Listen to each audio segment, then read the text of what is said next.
Sky force release के लिए ready है, लेकिन कोई इस फिल्म को लेकर ज्यादा बात ही नहीं कर रहा है।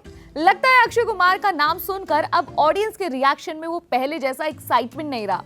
मतलब स्काई फोर्स का टीजर आया और लोग बोले, और कितने फ्लॉप्स देने का प्लान है भाई। पिछले कुछ सालों में अक्षय कुमार ने इतने एक्सपेरिमेंट्स किए हैं कि पब्लिक कंफ्यूज हो गई है। सेल्फी देख के लगा कि ये एक्टिंग भूल गए हैं, सम्राट पृथ्वीराज देख के लगा कि हिस्ट्री बुक्स में, और राम सेतु उस फिल्म में तो मिथ भी नहीं बचा। और बड़े मियाँ छोटे मियाँ की तो बात ही मत करो, उसके बाद तो उनके प्रोड्यूसर साहब का ही दिवालिया निकल गया था।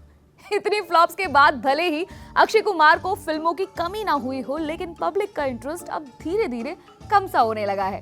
स्काई फोर्स का तो अभी तक कोई उतना हाइप भी नहीं है, प्रमोशंस भी लो की है और पब्लिक का भरोसा ऑलरेडी ही हिल चुका है। क्या ये फिल्म अक्षय कुमार का कमबैक बनेगी या एक और फ्लॉप लिस्ट में ऐड कर देगी? मुझे कमेंट करके बताएं। और क्या चल रहा है स्काई फोर्स की एडवांस बुकिंग का हाल? That I will tell you in this video. एक टाइम था जब अक्षय कुमार की फिल्में ब्लॉकबस्टर होती थी, कॉमेडी, एक्शन, सोशल मैसेज सब चलता था।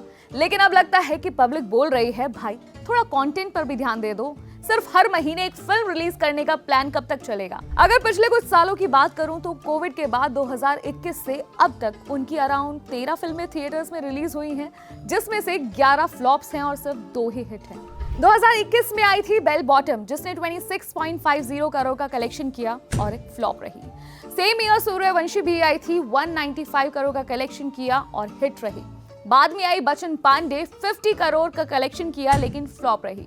सम्राट पृथ्वीराज ने 68 करोड़ का कलेक्शन किया लेकिन वो भी फ्लॉप रही, जिससे सबसे ज्यादा उम्मीदें थी लेकिन बुरी तरीके से पिट गई और रिव्यूज भी उतने ही खराब मिले। उसके बाद आई रक्षाबंधन, फैमिली ड्रामा फिल्म थी लेकिन 44.37 करोड़ का कलेक्शन किया and a flop. Ram Setu से बहुत ज्यादा उम्मीदें थी लेकिन 64 करोड़ कमाई की और फ्लॉप रही।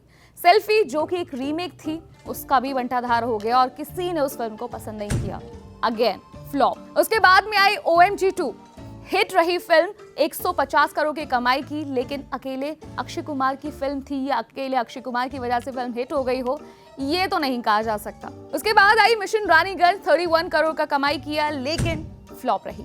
बड़े मियाँ छोटे मियाँ, ओह माय गॉड, इसके बारे में तो आप प्लीज मत पूछें, क्योंकि इतने हेवी बजट में बनने वाली इस फिल्म का हाइप भी बहुत ज्यादा था, लेकिन जितने बुरे तरीके से ये फिल्म पिटी है वो सभी को मालूम है। उसके बाद सरफिर आई, जो 80 करोड़ के बजट में बनी थी लेकिन सिर्फ 30 करोड़ की कमाई कर पाई, फ्लॉप।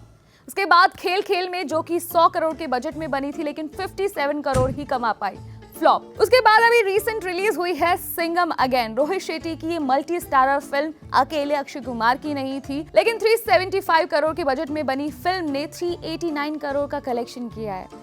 कहीं बीच में ही डोल कर रह गई ये फिल्म। और इसके साथ ही रिलीज हुई थी भूल भुलैया 3 कार्तिक आर्यन की, जिसने इससे बेटर कलेक्शन किया है। तो रिजल्ट आपके सामने है कि इतनी सारी फिल्में अक्षय कुमार की आ चुकी हैं लेकिन उनमें से सिर्फ 2 ही हिट हो पाई है अभी तक। नाउ यू टेल मी, अगर इतनी फिल्में किसी और एक्टर की लगातार फ्लॉप हो जाती तो क्या उसे और इतने ज्यादा मौके मिलते या फिल्में मिलती? एक टाइम था जब अक्षय कुमार की फिल्में हम वेट किया करते थे एंड ये भी श्योरिटी होती थी कि फिल्म हिट होगी ही फॉर श्योर। लेकिन इस टाइम या तो उनके सितारे कुछ सही नहीं चल रहे हैं या फिर वो पब्लिक को ना कैजुअल ले रहे हैं कि अपना क्या है, पिक्चर बनाओ, चलती है चले, वरना ना सही। बिकॉज 4 सालों में 13-14 फिल्में करना और उन फिल्मों का ये हाल होना कुछ समझ सा नहीं आ रहा है। और ऐसा भी नहीं है कि उसके बाद भी मियाँ रुकने को राजी हो या फिर समझने को या फिर कुछ चेंजेस लाने को, क्योंकि ऑलरेडी इतनी फिल्में आगे भी पाइपलाइन में पड़ी हैं। Jolly LLB 3, welcome to the jungle release के लिए रेडी है, हेरा फेरी 3, भूत बंगला, फिर मैडॉक वालों के साथ भी फिल्म आने वाली है और भी कई फिल्में हैं जो पाइपलाइन में है।